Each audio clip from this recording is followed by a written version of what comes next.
самую душу.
Они ничего не желают знать, они только жрут.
простым звуком, без ассоциаций.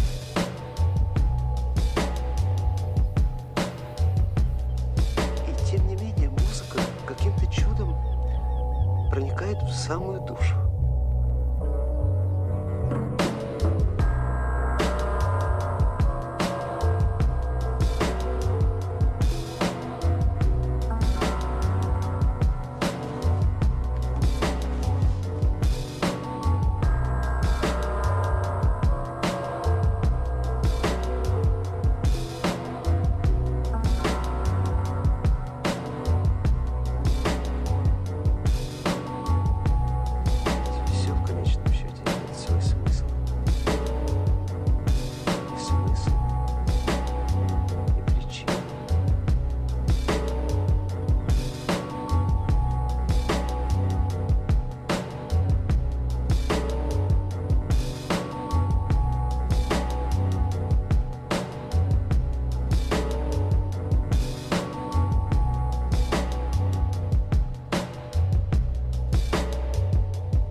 Они ничего не желают знать, они только жрут.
someone explain this ruffian's presence? Yes, Your Majesty. After breaking into the palace kitchen, this knave proceeded to ravish the royal pantry. We caught him with a mouthful of ding-dongs. Stealing food? How very gauche. Now, wait a second! I was out there yelling yoo-hoo until I was blue in the face!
Isn't Nick a Mexican? Colombian. He calls himself American.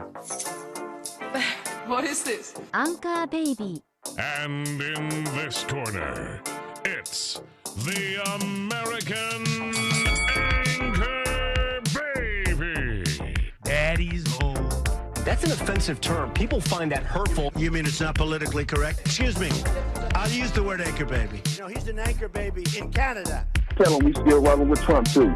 Anchor baby, the whole thing sounds horrific. You're just making it sound like immigrants are these horrific, greedy people. Ustedes pueden aceptar mi negocio o aceptar las consecuencias. Plata o plomo. So you would be considered white, in my opinion. You the blackest one in this room. I think so. And what happened was his mama got pregnant on the other side of the border. And then a few hours before, just before it was time for him to pop out, she jumped across the border and let him fall on American soil. So he became the anchor baby. You don't call him the anchor baby for nothing. Amazing. We like this anchor baby, right?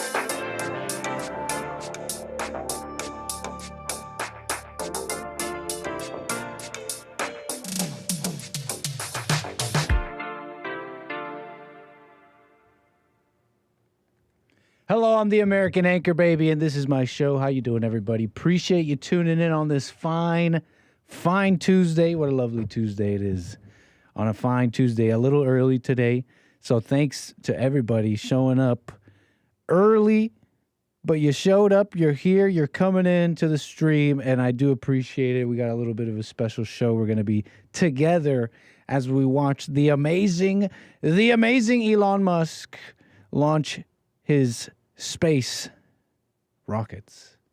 He wants to make humanity a multi-planetary race. What does he say? Species? I think he keeps it biological. He keeps it non-Christian. Whatever. I'm just messing around. Elon Musk wants to make us multi-planetary. He says it. That is the mission of SpaceX. It is a big mission, big claims, but he believes he could do it. He's launching his Starship today for the 6th time. Should be an interesting little thing. We'll watch it together. We got news. We got calls, super chats. You could buy them, by the way, buymeacoffee.com/anchorbaby. Super chat here on YouTube. We'll read out all of the super chats, respond to all of them. Your calls, by the way, 888-775-3773 if you want to call in and speak to the Anchor Baby. So calls, the flight test, topics, and more. Appreciate you being here today. Like I said, I am the American Anchor Baby. And you're coming into the stream. You're kicking off your feet. You're already asking for the aux cord. You're like, when's the launch, man? Stop. What's this guy talking about? Just launch the freaking thing already. And you won't even click the like button. Have some decorum. Don't be rude. Act like you forgave your mother. And remember the manners you were taught, okay? And like the stream on your way in, say hello to the folks, the lovely people, the lovely snakes, and others in the snake pit, in the chat. Thank you. Where was I? I'm welcoming everybody. We got topics, the launch, and everything, but we're not doing that alone. We're here with a very special friend of ours. We got Bill in the house. What's up, Bill? Appreciate you being here. Welcome to the stream, sir. How are you? I'm good. Beautiful. Looking forward to the launch. You think it's going to be an explosion, you were just telling me? No, I don't think so. But, hey, you never know. I mean, especially that second stage. They took off a lot of the tiles on the side of the ship. So the side of the ship's going to get more hot. They took out 8 rows, I think, on each side, something like that. And that's different than the configuration they had it for the launch they just did. Yeah. So that's the upper stage, the one that comes back through the atmosphere. And what was the thinking on that? Because they want to eventually catch this thing out of the air like they do the lower stage, the first stage. But wait, why'd they remove the tiles? Because they're kind of in the way in the area where the arms catch the vehicle, so they want to see if they can get rid of them. And I guess they did some testing. They have some tiles that they took off during the last launch to see if it gets too hot. If it gets too hot, that it gets so hot that it weakens the steel, the stainless steel. They did that before, so they're kind of thinking they may be able to get rid of all these tiles on the side, which saves weight, and it gets it out of the way as far as it being able to be caught on the sides by the chopsticks, just like the lower what do they call it? The first stage. Right. And both things are being super caught. heavy. They call it super heavy. The lower stage that lifts this whole thing up and the upper stage, they're both caught by this contraption. Right. They haven't done it yet for the upper stage. And that's what they're doing today. Well, they're testing. No. They're not doing okay. that today. But they're testing if they can get rid of the tiles on the side, on the very edges, on the very side. Gotcha. See how far you could push the heat. Right. Remove the tiles out of the way of the chopsticks. Right. Yeah. And optimize the whole darn thing. Right. The thing has to be optimized for this reusable thing that they're trying to do. Everything has to be optimized to the max. Like nothing else we've ever, the rocket, no other rocket that's ever been around has had to be this optimized, to do this, because it just takes so much fuel to get out of the atmosphere and come all the way back. I'm sure they have all sorts of curves. They've got all these graphs and curves on I'm sure you're aware of these curves. You've had to optimize all sorts of fans maybe and stuff. Like there's probably all sorts of thrust away curves on how fast it's coming down, how fast you can have this thing fall before you can. Right. That's another how thing. much fuel you can save. They're bringing it down harder, basically. They're bringing it down at a more steep angle of attack. So it means the whole part where they're coming in through the atmosphere, I think it'll be over faster. It'll come down hotter. There'll be more. If something goes wrong, this thing may not make it all the way down to the. So we might see fireworks. Right. Maybe. I don't know about fireworks, but it just may not. Even though it's coming down in the daytime, by the way. So it'll be over the ocean in the daytime rather than the nighttime. So if it makes it that far, you'll be able to see it falling through the clouds. That's amazing. There's no people in it, right? There's no people. It's just a test vehicle. Yeah. Yeah. That's incredible. So these chopstick, I keep wondering about the actual ship itself when it's caught. What is catching it? Is it metal on metal? Like I keep thinking about the surfaces. Like you guys are gonna scratch it up. Like how are they actually doing it? Is it that precise? Well, it's metal on metal, kinda, and it's like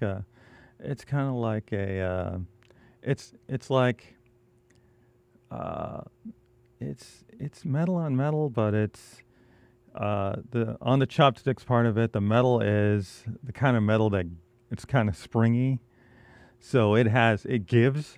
Okay. So it is kind of metal on metal, but it's kind of the metal on metal where it gives some. It's not hard. It's not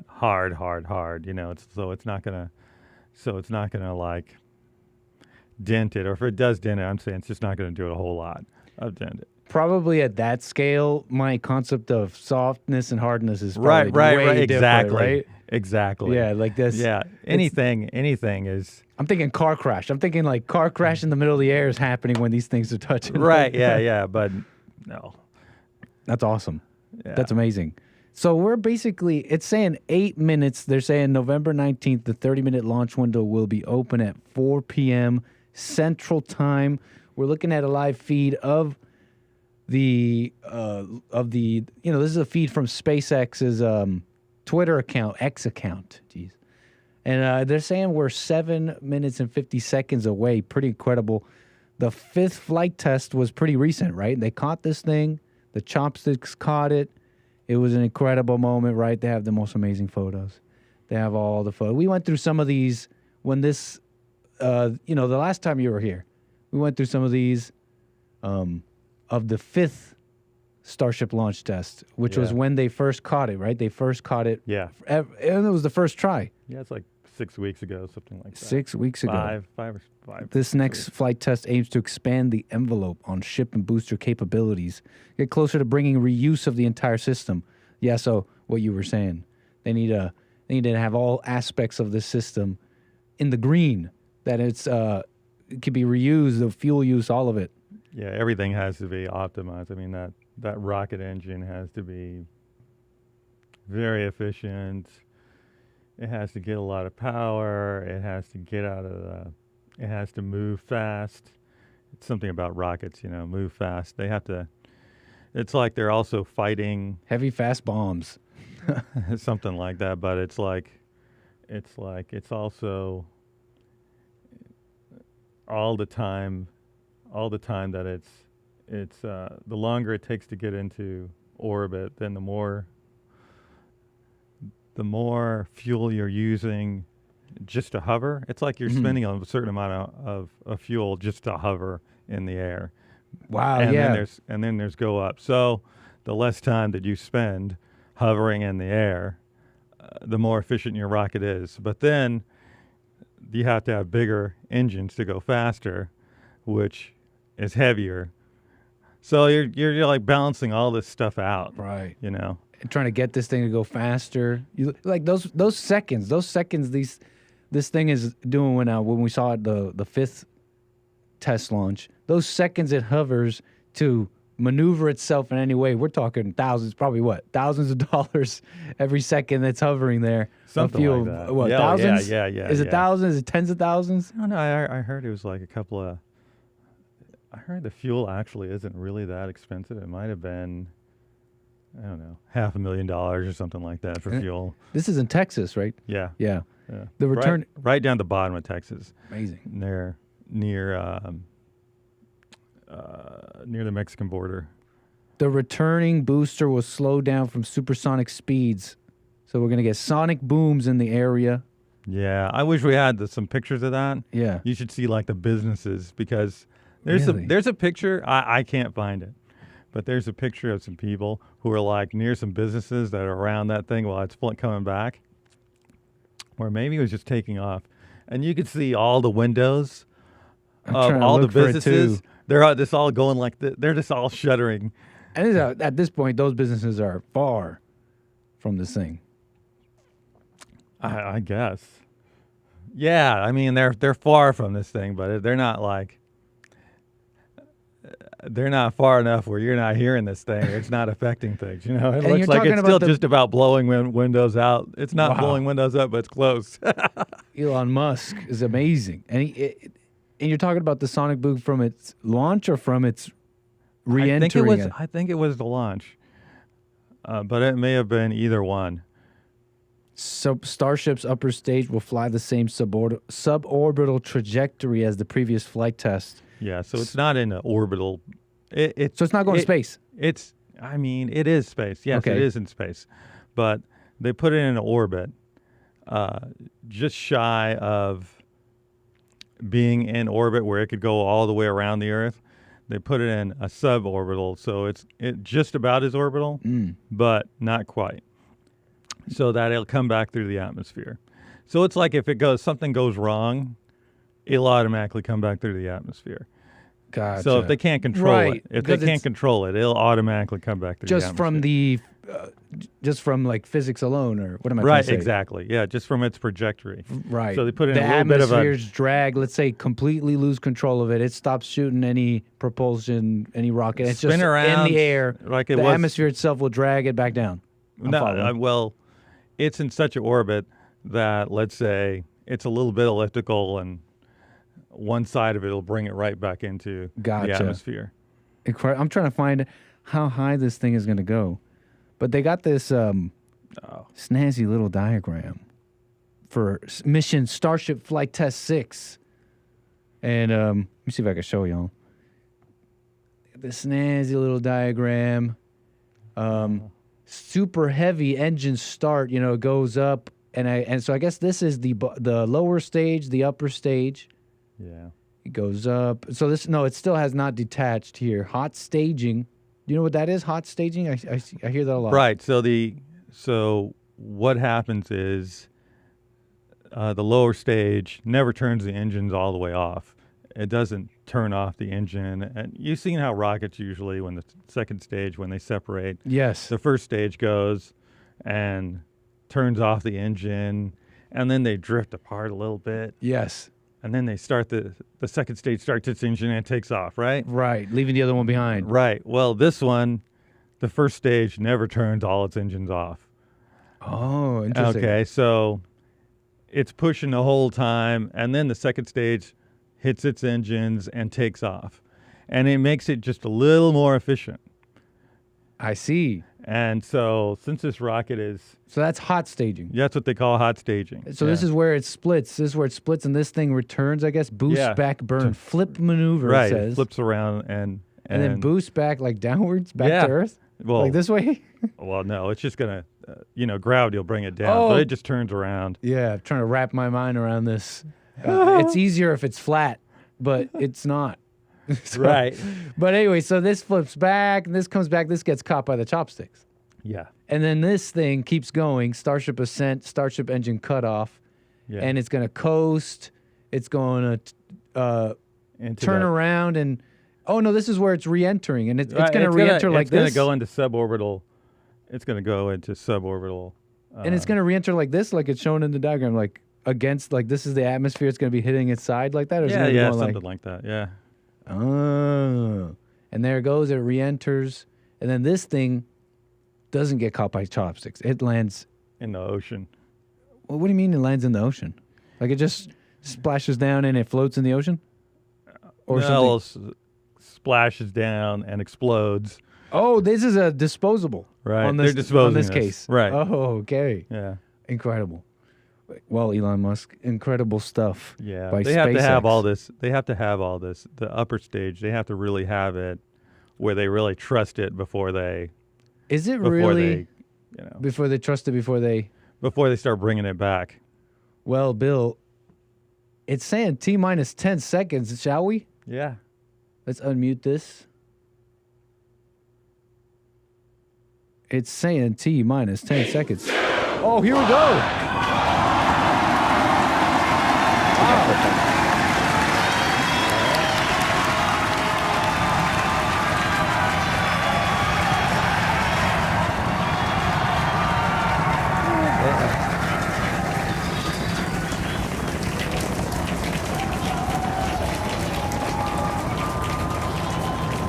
Vehicle is pitching downrange.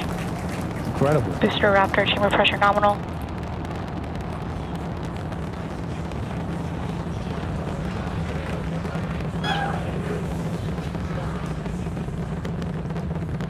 You can see the stats on the other side there.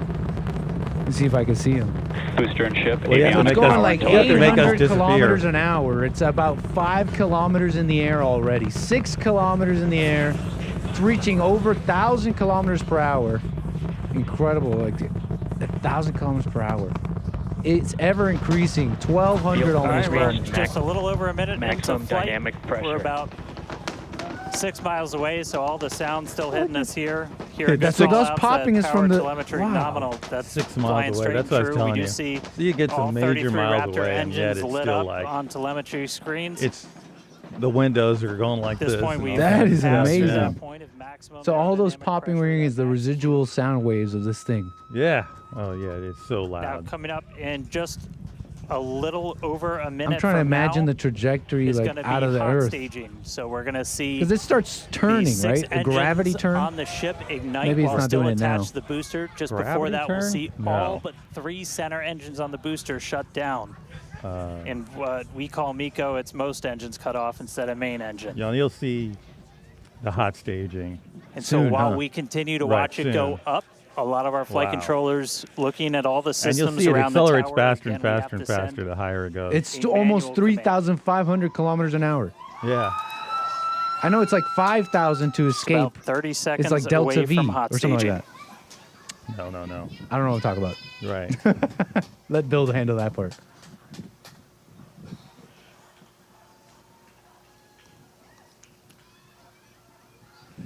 Yeah, so you'll see the outside shut down.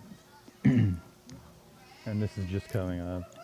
And we heard the tower is go for catch. Booster engine cut off. The return flag is set for true. Now this is hot staging right here. That. Ship engine start up. Wow. So it is split apart. Right. Stage separation. And there it goes doing the All flip. right, hot staging Right. confirmed. Booster 6 out of boost 6 back. lit on the ship. Booster boost back going. We heard that we are go for catch. Go for catch. Kate, Jesse, take Here in the we go, views. Bill. Hopefully I got a booster coming home real Now soon. let's see if they From our view here, if they're Dan, gonna slow it down more. Great views of planet Earth behind that super heavy booster. Right now it is performing the Ship boost chamber back pressure burn. nominal. good news there, telling us that the pressures inside the ship are good. That is the second stage, or the upper portion of the vehicle. Follow along with the telemetry on the bottom of your screen. Yeah, booster is currently, Super Heavy is currently in its boost back burn. This boost back burn. Avionics power and telemetry nominal. Wow, is that some atmosphere This boost back stuff burn going on? lasts just a little bit No, it's over a adjusting. minute. So we've got a It's little. just letting off some gas. Approximately Oh, 30 that's seconds ga- left. That's gas from the thing. Right. It's like, I believe it's thrusters. It's like The hot ejecting. stage jettison. The view from the camera on the left, or from the booster on the left-hand side of your screen. I heard and then Trump is watching tracking this cam too. There on the right-hand side of your screen. I You see don't those know. grid fins. Booster offshore. He likes the rocket And stuff. we can also I know, see that but the I just don't. hot stage has don't been know. jettisoned. Yes, visual confirmation of that there on your screen, which is great. Now the next Starship is following a nominal trajectory. That sounds The good. next step for booster is going into look that at landing burn. Again, it'll light up 13 of those engines and then pare down to 3 engines right So on the before left is the returning booster, and on the now right is just real Starship. quick, we did hear the call Right. out. The upper stage. Boost back. Look at or that. excuse me, What do you see booster there, Bill, offshore on the- divert. on the Unfortunately, right? that means that we are no-go for the Is that a catch. straight line, or- As we said before, both the tower and the vehicle, as well as curve. the operators on console, The have curve. been actively On the evaluating planet. the commit criteria for Oh. that return to the Well, launch tower. you know. And unfortunately, we did not have a pass on It's all those done by the commit camera. It's all fisheye lens, man. Yeah, it's all fisheye Wake up. lens. And Grow we up, did Bill. mention that we're constantly evaluating the criteria Bill's for catch. waking up, There's chat. a lot of things that need to go well in order to line that up. The- Unfortunately, today we it's will showing the other forego stuff, the other booster side catch too, today. but we're What you're seeing on in your the way. screen is ship Oh, we're in the way. Let's making go its way like towards this. the Indian Ocean. Still Yeah. looking good so far. Exactly. So views there of the booster on the left-hand side of your screen, views of the ship on the right-hand side of your screen. Now, we All said right. before It is that 10,000 it was not kilometers per hour, this- guaranteed the that upper we would be able stage. to make a tower Wow. catch today. So while we were hoping for it, What's like the we speed said, of sound? it was pretty epic on attempt 1, but the safety of the teams and the public and the I don't pad think they're gonna itself do it. are Do what? paramount. So we are accepting no compromises in any of those areas. Exactly, and we're still going to get a lot of good flight data with booster even, but especially with ship. Again, we have an additional objective today to do an in-space relight I don't of a think it's Raptor coming back engine, down. which again The will Starship. help us set us up The for first stage, yeah. being Wait, able what? to do I don't think deorbit it's gonna be burns, caught which by is, the Ship chopsticks. phenomenal. We're having problems? which, Houston, Maybe. we have a problem? which is important for orbital flights. And what Well, I you're just seeing heard. on your screen is a view from Super Heavy as it's making its way back down to Earth. Yeah, once again, we are attempting an offshore landing of the Oh, Super yeah. Heavy No. booster. Yeah. So we have seen this before, and it is still very fun to watch, watching it come down for a soft splashdown off the Gulf Coast of Texas. We can see it there re-entering. Oh, wow. We saw earlier Another those one grid lost. fins. Oh, They're full no. hypersonic grid fins. Oh, we can see that the There we landing go. burn has begun on the Super Heavy booster. And same pattern, 13 engines will light, gone down to 3 just as we expected. And what an incredible view of Splashdown that we got today of Is your landing Super shut down? Heavy. Yeah, I'm sure the buoy cam views Oh, will well. be So what pretty happens to the big awesome thing? Once again, Falls we'd like off to in the confirm ocean. a And water explodes? landing once again for Maybe. the Super Heavy booster. And they They may recover go what out they there and can. get it or SpaceX something. team, Yeah. They recover what they can. How do they making recover that these things? milestone as well. I think Now, it's ship problematic because it has continues these, to it has explosives on the outside We can see that it is in while orbit. all of that was happening, So this So- thing's in orbit now. Yeah, Suborbital flight for like 40 minutes or something? something like that. continuing to react to all these amazing views that We're going to get to your super The next chats and your calls, milestone everybody. is, Appreciate it. 888-775-3773. We're going to watch this a little while. We got Starship topics to terminal get guidance into, referring to super what chats was and all that. Appreciate you tuning in, folks. At about 8 minutes 35 seconds or so, we have ship engine cutoff, which will be the cutoff of the Raptor engines. And those are the engines cutting off. Gas being let out. Oh, here we go. We can see on our screen, On the ship screen giving is- us some incredible views brought to us by Starlink. This view is also very interesting because we can see basically the receding tile line that we referred to earlier, I told you? where we mentioned we have removed a she's number mentioning what of you're heat talking shield about. tiles Yeah. in order to test out So this and push ship the may not envelope. make it either. Really? Yeah. And what's make it? Make it to the ocean. In other words, it may blow up in, during re-entry. It may just get too hot From the tiles they removed. Right, yeah. Wow, really? Just that? Yeah. Just those tiles are enough? Could be. Could enough be. to Could destroy be. it. Yeah. Because we're talking about thresholds of heat. It doesn't matter if you just remove a little bit here. Once you pass a certain threshold, But, they that's don't know. punctures. They theoretically, they have their models and they think it's probably all right. But you never know. There's maybe one part of this where it gets too hot, hotter than they're thinking, Right. and then it burns through something. Right. And that's it for that. Yeah, and that's it for the ship. Damn, so this thing is just going to go for a little while. We'll keep this in the background, folks. It's pretty amazing. So I guess it's just launching season for SpaceX now, considering I guess he's big time buds with the big gov. You know, Trump, they're going everywhere. They're like the entourage now. They're going to see fights together. You seen that? I don't know. It's launching season for SpaceX. We're going to Mars under the Trump presidency. We'll see. It's a lot of work to do. I bet. I mean, it's too bad. So the bottom stage was unable to be caught by the chopsticks how it was initially planned, correct? Right. Is that what just happened? They something was wrong. Oh man. Maybe one of the engines didn't light up. Yeah. I don't know, or something wasn't right. Darn, Elon. So they Musk. decided not to bring it back and try to land it. Or maybe it was who knows? It's probably something with the engines more likely than anything else, but it could have been something wrong with anything. Mhm. Grid fins. Anything. Just something, You don't want an accident Right. where the chopsticks are. Right. I mean, Take out the launch. The whole thing is Right. I mean, there's only one of those. Right. So far, there's actually a second one. But, Oh, yeah, okay. But they're working on it. It's not operational yet. That's incredible. 888-775-3773. Elon in a new USA. Does it seem like it might be Doge, government efficiency? I was talking about that yesterday. If you've given us your thoughts on that a little bit, on Elon, Trump, and this Doge. new... Is it a new era of American governance, or We'll is that see. just wait and see attitude on all Right. this? We'll see. I mean, yeah. There's going to be a lot of. Trump fights hard, but there's a lot of opposition. They're going to be trying to. The media's going to be trying to. Legacy media's going to be trying to spin all this and whatever negative light they possibly can. Whatever he does, I don't know. I think we'll get. I think it'll get a lot done. I just don't know. Totally. Don't hold your breath. Yeah, exactly. I mean, I hear you, man.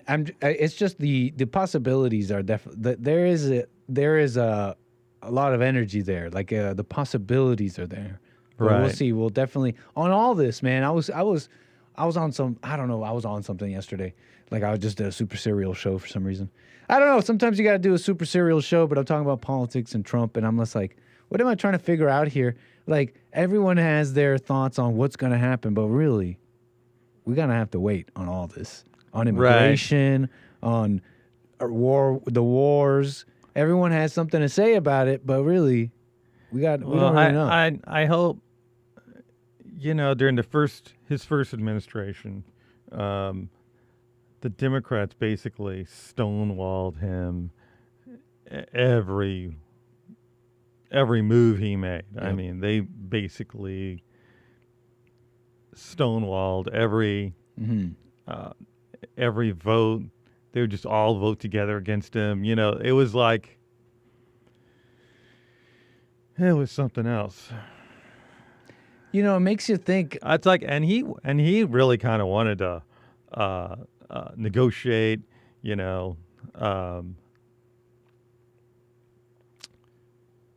wanted to negotiate if I remember right, he even kept some people on, from the prior administration. Obama. Bad idea. Yep. Yep. I don't think he knew how bad it really was.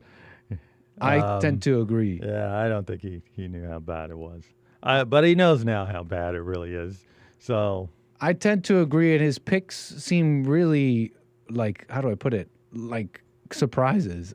His picks. Some of these picks. Some there's, like I said, everyone's got something to say. Oh, he's picking neocons, but also he's picking some out of the left field picks. I really think we got to wait and see. Right. I think he's, I think he's picking people who are loyal and competent. But loyal. Well, I think loyal, big, loyal, and competent, like where they need to be. You know what I mean? Totally. Competent when they need to be, where they need to be competent. I'd rather. So he doesn't want any of the stuff that was going on, like, you basically putting your enemy into yeah, man, person against you, seriously, into one of these like knife in the back enemy, right, yeah, type of enemy, yeah, not even a little bit, right. It makes you wonder about the type of mentality that would even be against such a thing like this. The possibilities I'm describing of a new era of American governance, like what would be in the way of that? Well, self-interests and wanting to enrich yourself. But then what about all the voters? Well, the people. What about all the people? Then they must have been so dumb and demoralized that you can convince them to smash technology and be cavemen because it's the right thing to do. Like, no, we can't have efficiency. That's evil. Look at help me understand that. Like, what about the voters? These people are the big government, and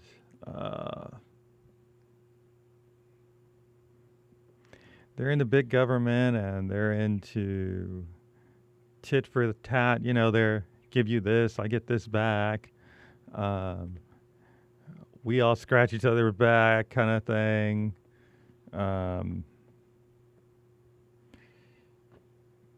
And I think that's just what it is, and they just it just goes on and on and on and on. Nobody's got to fix anything. Right. It really does. That's crazy. Right. I mean, that's how you get these countries falling apart. You look around the world.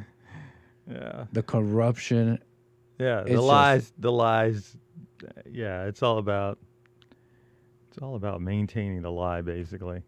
I mean, maintaining the vision. The vision is more important than reality. That's how you be a so warlord. everything ends up being run like awful. Yeah. Warlord mentality. They're fine with enriching themselves, but and their band of primitive people stick them on the conservatives.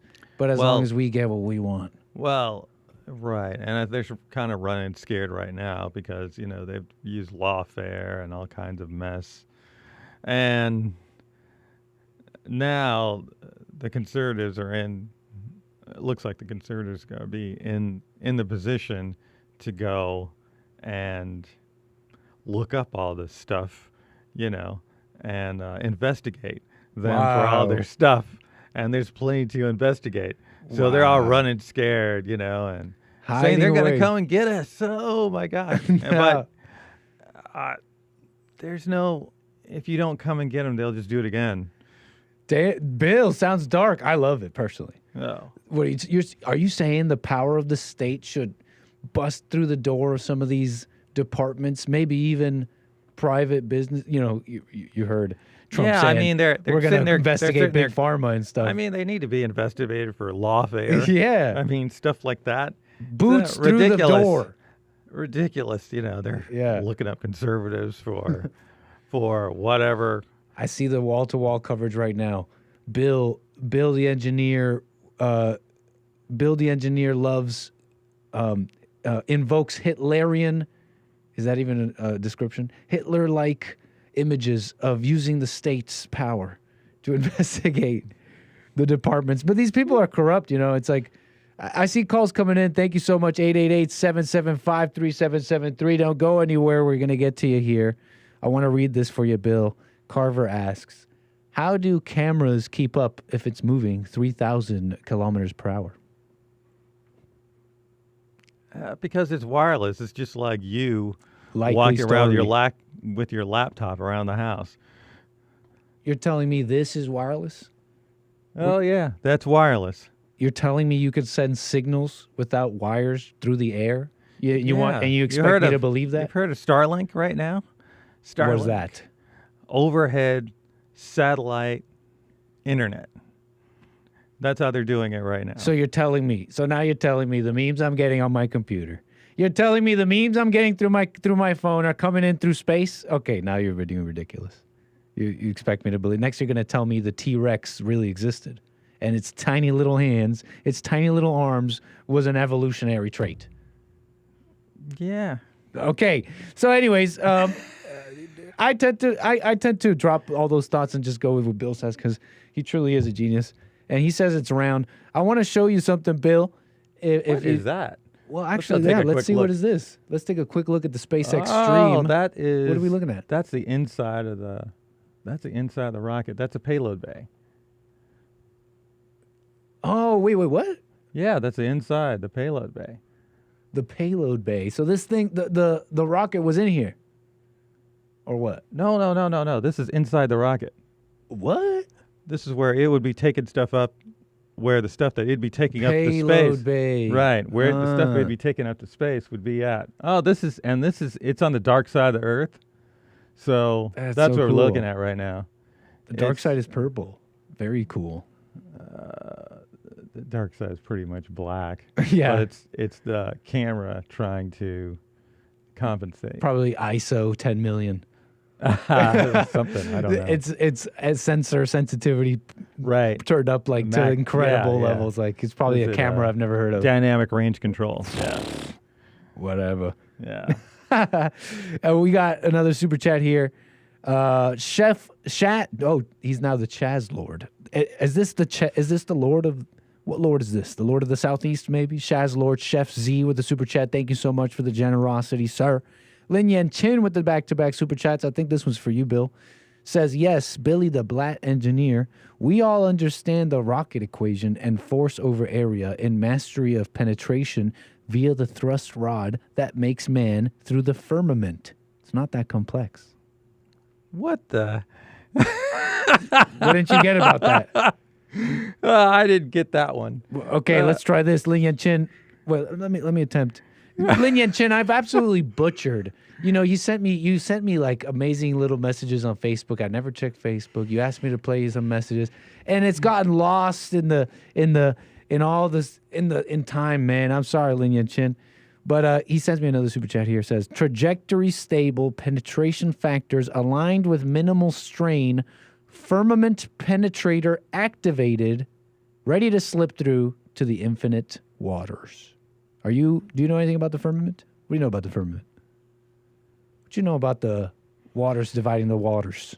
Whatever. Firmament. They send these rockets to try and attempt to bust through the dome that covers the Earth. That Elon Musk and those before him are basically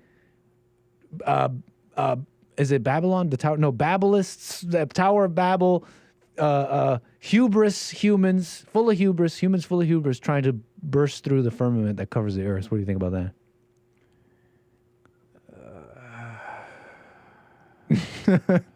All right, how about this? I got something else for you. Come on, super chatters. You're not impressing Bill here. Grow up. Time to grow up.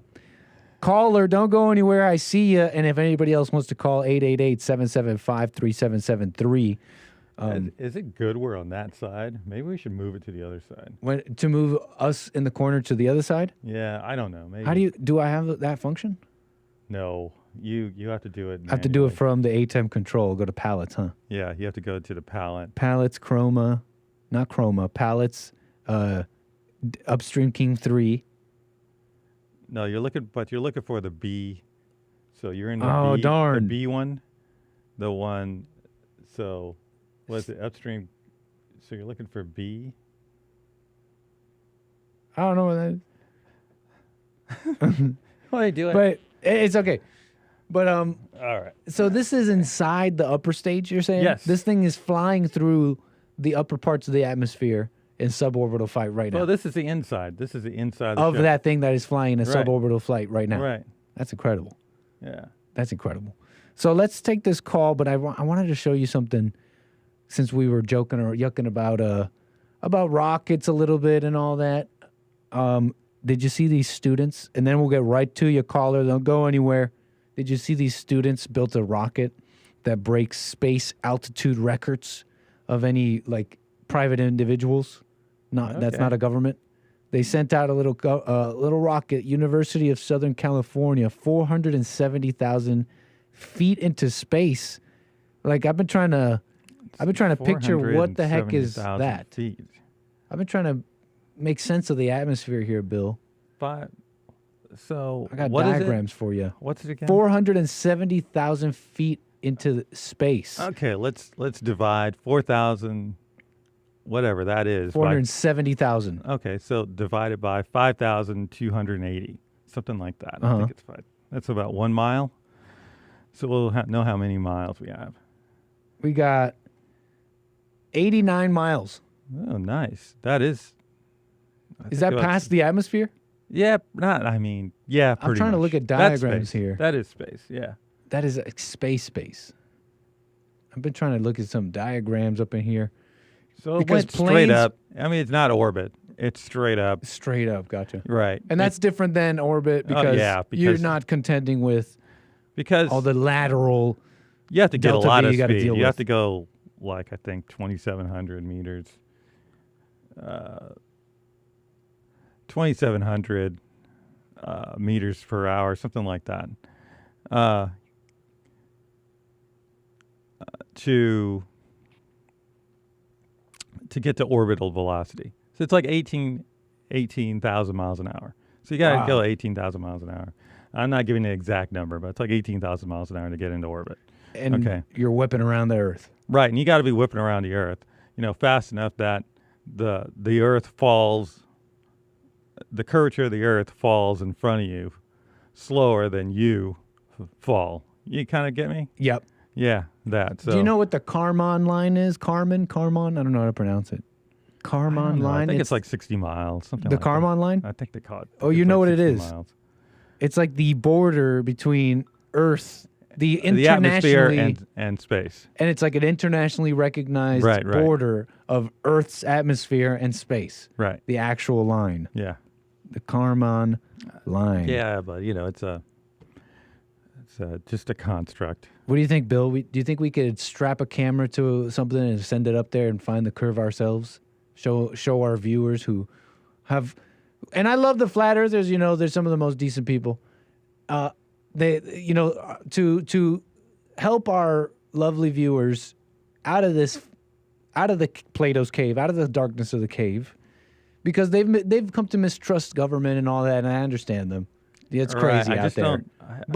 So we look like these guys, like the USC guys who sent up this rocket that I was just talking about. What if we strap something to something and send it up and find the curve ourselves? I think people have done this kind of stuff already. Yeah, but they don't trust them. I know, but trust us. But it's some of them. It's Bill and Nick. It's some of them doing it too. Okay, but as soon as they don't get the answer that they were thinking they were going to get, they just come up with another excuse. So it's just not going to matter. I mean, yeah, that's deep. Why do you think that is? I mean, it'd still be cool sending something up. It's probably, just for fun. Probably ego, probably half ego. Yeah. And half, because they got to be right or something like that. It'd still be pretty cool content. We need to keep an eye on this other thing. I don't know yeah, let's keep an eye on it. But don't you think it'd still be pretty cool content? Launch something up, film it. We like those things. So let's keep an eye on this. We are live with the SpaceX feed, looking at the inside of the payload here. And we got a caller on hold. I want to get right to you here. You're on with Bill and the Anchor Baby. Your name and where are you calling from? Hey, Nick. It's Kevin calling. What's up, Kevin? Welcome to the stream. How you doing? Hey, Kevin. Hey, thanks for taking my call. No problem. The whole talk about flat Earth, man, all that mess. Shoot, man, oh man, that kind of steered me away from what I originally called about. But still, I have something to say on that. Like, I really disagree that there's a flat Earth. I said this on the Hague Report before, that what does it matter to the flat earthers, say, if we were to find out that they were right about the shape of the Earth? What then? It doesn't actually change anything that we actually know that is going on Earth right now. What say you, Bill? Yeah, but it makes, the flat Earth thing makes us more special. Okay, it's like you look out, you see the other planets and everything's round, the moon's round, but we're special. We're flat. We're the center. Okay. Well, that's what I think it's about. Saying that. Okay. You hit the bullseye with saying that, because it's an ego thing. It really is. Because say we find out that the flat earthers are right, which they're not. Right. What is it then? I told you so sort of thing? Yeah, that's deep. And I mean, is it world-changing information? Well, it might be world-changing. They try to stress. To be fair, it might be like world-shattering. Like, whoa, wow, it is flat. Like, right. It might actually.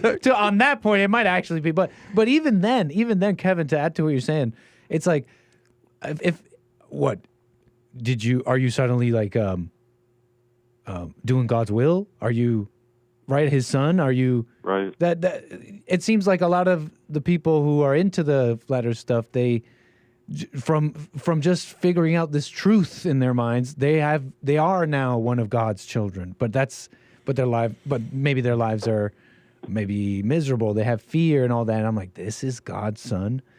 So, it makes me think about all that, Kevin. It's like, if you were to find out it's flat, are you really? Yeah. What does it mean, man? Kevin, thank you for that. You were saying, go ahead. Yeah, right. You see, maybe they've deceived themselves into thinking, yes, this is the truth. But in my opinion, I don't think that they're much really concerned about the truth. They're more concerned about, hey, everybody, look at to what extent we've been lied to. And they try to shove that down people's throats. You know what I mean? Listen, I gave you flat earthers all types of benefit of the doubt. I did my research, and conclusion, I don't agree with anything about it. Simple observations of nature can tell you that you're wrong about this. Say we have a sundial in New York and another sundial in California. If the sun is shining down onto a flat Earth, then both of those sundials would look exactly the same at the same time. We have the technology to actually see if that's possible or not, and I'm telling you that those sundials in two different locations would look differently because of the curvature of the Earth. In fact, you don't even have to use a distance such as from New York to California to prove that. Second of all, proving to what I said, based on observations of nature would tell you that you're wrong about the flat Earth. And I've come to understand that not two flat earthers agree on their model of this whole flat Earth thing. Some even tell me that there's no such thing as outer space. You know what I mean? Something else that even goes with that is like they used to think that the sun went around the Earth, and then they had the orbits of the planets with the sun going around the Earth, and you should see the plots of those. How the planets supposedly went around the Earth and the trajectory they took. The flowers. Yeah. The flower trajectory, man. Which is what it would look like if you were in the center. Right. The way they say. Right. I don't know the exact way they figured out it wasn't that way, but I've seen these flowers. You're just looking at it, and then somebody finally looked at it. This makes no sense, and then started figuring out what it would look like if one of those planets was going around the sun instead. That's what happened. Okay, and found that it was a round trajectory. And then they started looking at all the planets, and everything had a round trajectory around the sun. And then, ta-da! Oh, we're going around the sun. That's incredible. Yeah, but the celestial objects in the sky, when people thought we were in the center, the path they take around the Earth is like these geometric patterns. Right. These not like that. Those are not it. But they look like, you're right about these kind of flower patterns. Yeah. So, I've seen a whole bunch of different that's just more models proof. that they try to use for proof of their flat Earth model or whatever it is. Yeah, that. There you go. I mean, it's like you can't convince me that the There, look sun at that. is shining down on the Earth like a spotlight. I mean, shoot, when I turn on the light in my living room, that simple observation of what's going on around me tells me that light is hitting every part of the room where there isn't an obstruction. Right. And I mean, like, I hate to. I mean, I'm really going to outrage the flat earthers if I use the word science, but you don't even have to go that far. It's literal observations of what's going on around you. It doesn't make sense. Yeah. If the flat earthers are going to prove what they believe to be true, then they have to, in a sense, attack science. And don't get me wrong. Don't misunderstand me. I know that science is flawed, and I mean, I believe in God. I mean, science is not my God, but with science being flawed, that still doesn't negate the honest research that people have done in the past. Right on, Kevin. Right on, Kevin. I was going to ask you something, but I forgot. Yeah? I forgot, man. Anything else you want to say? Oh, no. I think that's it. I'm going to have to attend to my son here. No problem. Hey, no way. He's getting all upset. A son. Very cool. Take care, man. Call me again. Hey, take care. Have a good one. Yeah. See ya. 888-775-3773 if you want to call in. You were looking at this, Bill. Something going on? Particularly? I'm looking. I'm not sure. What is that? Oh, so it's just orbiting, right? It's just going on its path. This I think it's starting to re-enter? just a little bit.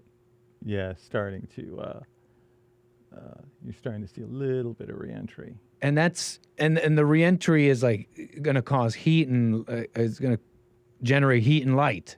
Right. That's what you mean by the re-entry? It's going to make plasma and just starting to tickle the atmosphere. Mm-hmm. We got Lin Yan Chin with some super chats. Thank you so much. Says, Billy, don't cry. The firmament means sky. And you know the rocket equation regulates fuel use. Chat was time sensitive, so it failed as a later read. Yeah, maybe I should do those quicker, right as they come in, but I miss them. But it was about the fuel rocket equation. Okay, Lin Yan Chin says, it wasn't meant to make you cringe, but laugh. Oh, we laughing. Yeah, you we took were it too laughing. hard in the wrong way because the wording was dubious on purpose. It's okay, We joke figured. it was. We knew, man. Lin Yan Chin cracks me up all the time.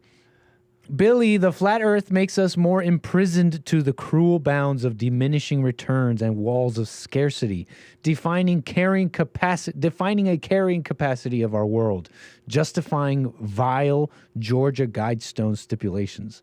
Yo, I think Lin Yan Chin's right about that. Because they say it's like we're the center, God loves us, but actually it means we're already at the edges of the petri dish and we're rotting inwards. And the Georgia Guidestones are right. And we need to start depopulating. You know what I'm saying? Yeah. But hey, right on, Lin Yan Chin. Appreciate that. Thanks for the super chats. What's up, rumble.com? Appreciate you being there. Let's check on Rumble. Apologies, I have not. 888-775-3773 if you want to call in. Rumble had the wrong number in the title. We got... I guess they activated the engines. Uh-oh. Are they supposed to? We got Oh, debris. Yeah, I guess they did. That look like they debris? did. I think they activated the engines right there. Were they supposed to? Oh, yeah. does want to test it. What's up, Jules Verne? Thank you over there on Do a relight. rumble.com/American Anchor, baby. Incredible stuff. I mean, all this missile talk. Oh, wait, hold on. One more for Lin Yen Chin. Says, Billy, flat Earth. Oh, no, we read that one. Thank you for that, Lin Yen Chin. And buymeacoffee.com/Anchor, baby. Appreciate the support. So we did the students. We did this. I wanted to show you all this missile talk. You were going to say? I don't think it's coming back through the atmosphere yet. I think we're just seeing like Let's see what other this stuff. Let's see what this what these graphics say. Looks like it's at it's traveling over 26,000 kilometers an hour. Right. Getting blasts of light. It's 130 kilometers in the air. Right. So this may be just outgassing, from the ship itself. It says T. Does that say T minus or T plus? It must be T plus, yeah, right? T plus. It says T plus 39 minutes. So no real indication what's going to happen next. We could always, I should have just turned this up, see what they're saying. Well, this has got music going.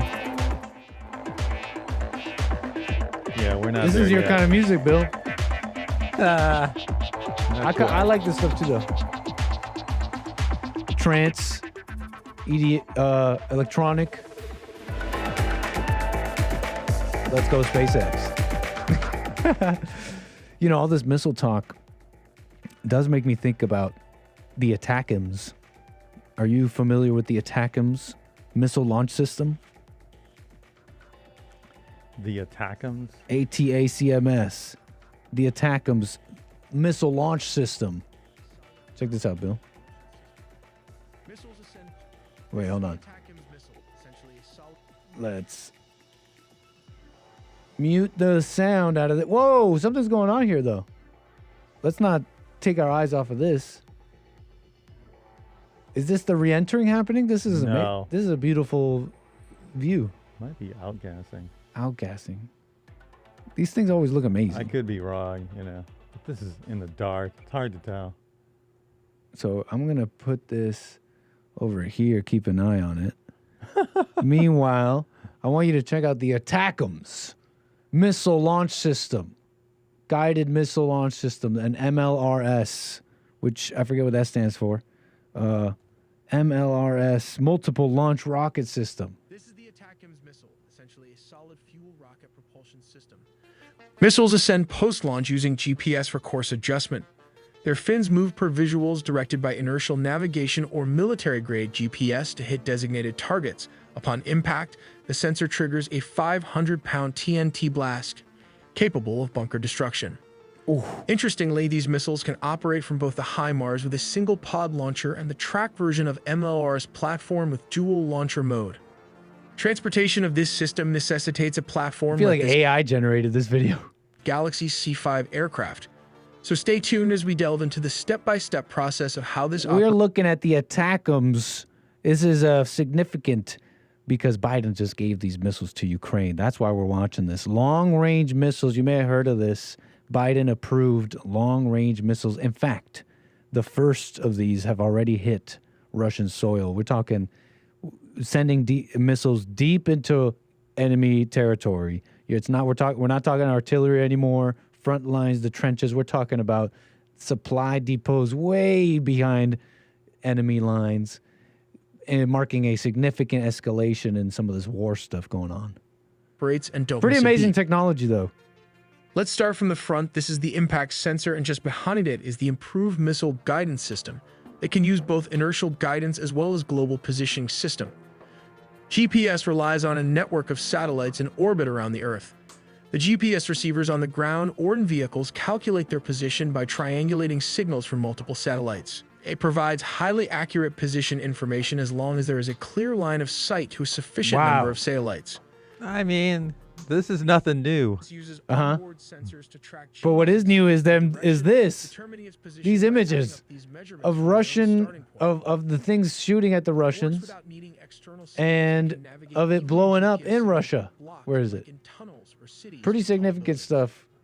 Moving to the back is You the want weapons to system. escalate things missiles. even more, huh? I mean, it's major, man. Speaking about rockets and missiles, you got the North Koreans fighting for the Russians now. You heard that? Right. And so now we're blowing up Russian targets. Deep in Russia, a supply depot here, I believe what was it called? Ammunition kind of depot going on that they struck. As well as the rocket fuel. Is Elon Musk making weapons or no? No. Has he said anything about that? No. No. Weapons. But it's just We not. need weapons, Elon Musk. We need weapons. Where you say we were talking about all this launching too, and all the different vehicles, just the vast number of vehicles you were talking about, right? Yeah, especially the U.S. And the U.S. just has a ton we're of like different vehicles. and Oh, it that's sounded it. this is what We're coming back through. this is coming back through, coming into the atmosphere. Yeah. Incredible. Yeah, it sounded like the U.S. is pretty wealthy, according from what I was understanding from what you were telling us. Turn this down. Hold on. We got the techno for the re-entry. It's looking amazing here. Whoa. Amazing colors. That's from in the. That's inside. The. That's inside. That's the payload looking out. No. That's the rocket. That's where those are rocket nozzles over the top there.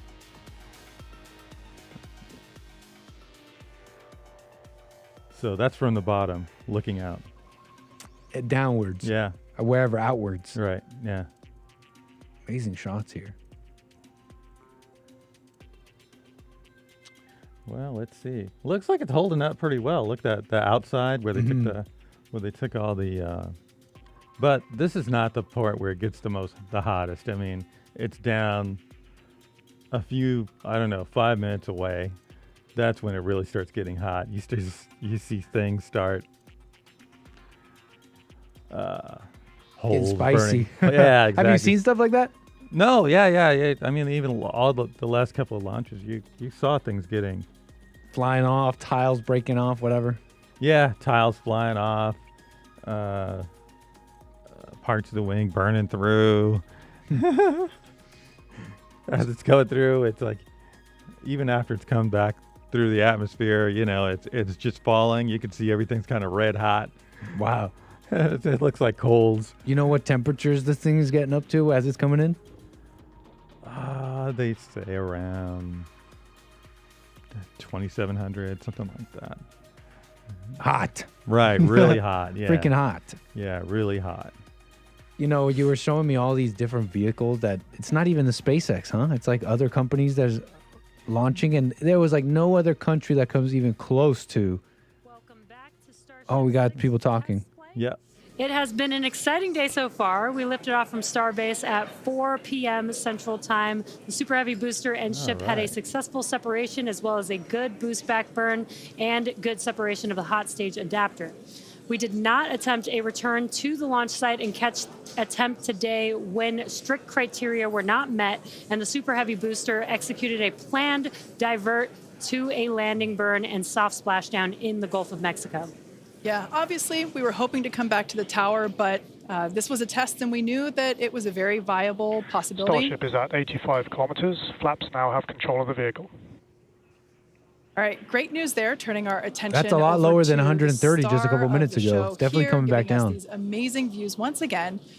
We heard the call out there telling us that the Starship vehicle is now 83 kilometers above, coming up around T plus. Well, now, actually, the ship, as you can see, is beginning to re-enter the Earth's atmosphere. As a reminder, one of the main goals of today's flight test is for the ship to make it through the extreme heat of re-entry and to do so in a controlled manner. Now, re-entry is typically a portion of flight where we don't have communication capability with the spacecraft because it's re-entering at or around orbital velocity, which is the edge where? Yeah, see the edge that you're seeing right there. They took, if you look at it, it kind of looks rough. That's because there's a lot of pins, and the pins were holding tiles. So they took those tiles off, and so That's that fuselage. area, huh? That's fuselage we're looking at, or what? Right, where it used to be covered by tiles. But it looks like it's doing all right so far. But you can't tell until About to get way hotter, huh? Until it gets So is it until it gonna really gets hot. So it's gonna speed. Is it gonna speed up as it's coming back down? No, it's not speeding up. It's slowing down. It's slowing down just as going it's so fast, and then it hits the thin atmosphere at first, and the atmosphere gets Look, the thicker boosters. and thicker. Boosters are Terminals going. on the ship itself. And it gets hotter and That's hotter. Ah. Real-time data during Until what's it's finally otherwise slowed been down just enough, a- and then it's all right. It's not great. But an speed object itself in is not orbit, great. an object in an orbital path trajectory, is it as it's moving away from Earth, it's slowing down, no? And then as it moves back to Earth, it speeds up. Right. Real-time telemetry from the ship as it's coming through. But this is more like it's just traveling straight, but it's hitting a lot of atmosphere. We are really it's traveling like this, but it's hitting a bunch of atmosphere. It's slowing it down. 75 kilometers. And you see it's coming down, but kind of slowly coming down. Yeah. Yep, 74 kilometers slowly. 26,000 kilometers an hour and slowing down. Many, many times over the speed of sound, I imagine. Right. Speed of sound. We did not do that. Lin Yan Chin in the chat said something like 1,000. AG, thank you for the super chat. Says, learned a lot about flat Earth today. Nice stream, Nick. What a shame. Crackpots like Einstein couldn't comprehend that the Earth is truly flat.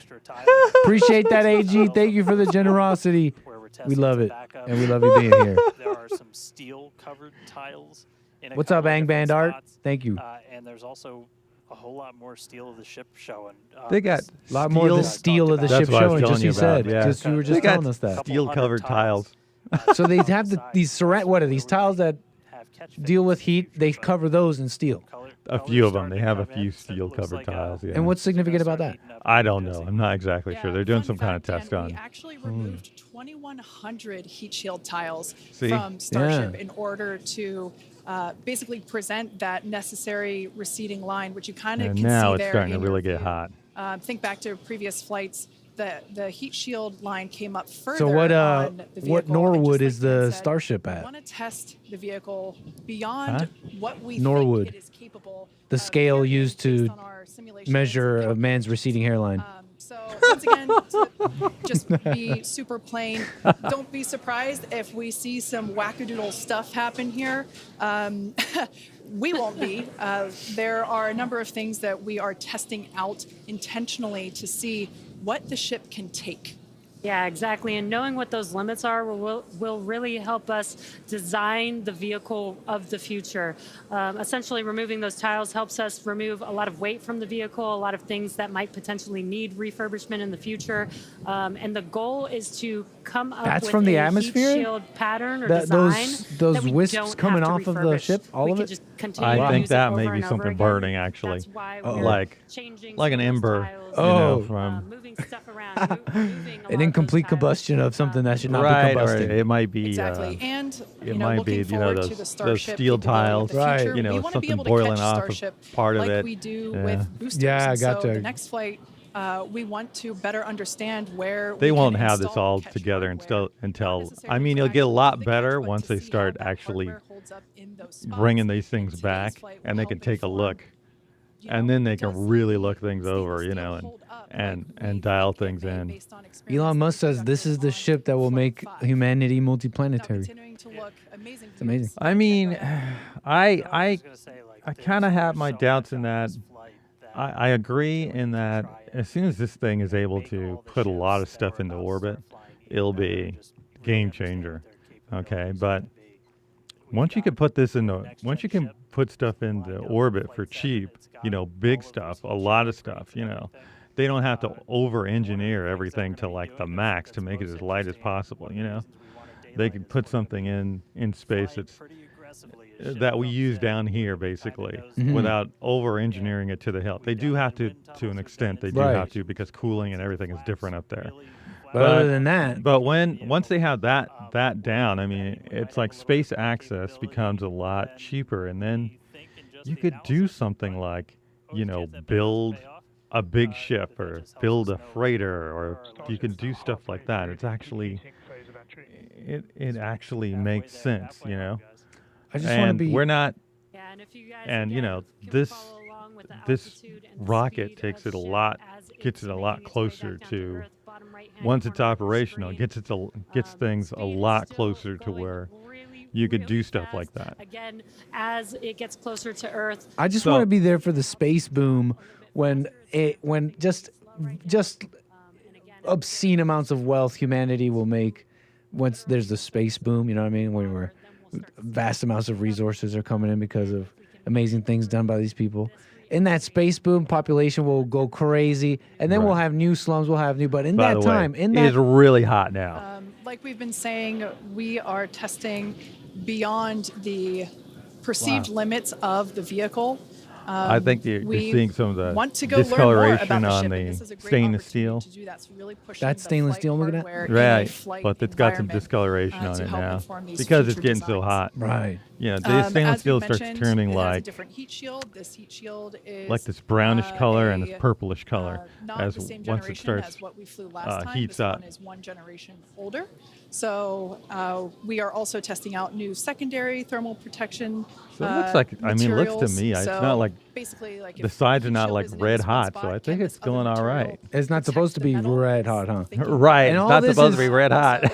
65. If they're red hot, there's a problem. Oh, okay. I'm waiting for it to turn But red it hot. looks like it might be brown hot, for stainless steel, which is... as we've been saying, brown hot is good. 64 kilometers, 20,000 kilometers per hour. It continues to slow down significantly. Out from the aft from a peak of, I think, just under 30,000. Maybe it was over. What's its speed right now? The speed right now, let's show people on screen. You see in your bottom right of your screen, 20,000. Wow, so just over 500 taking out kilometers. 7. It's got a long way to go, though. Yeah, 20,000 kilometers. This is where now. stuff is starting to really heat up.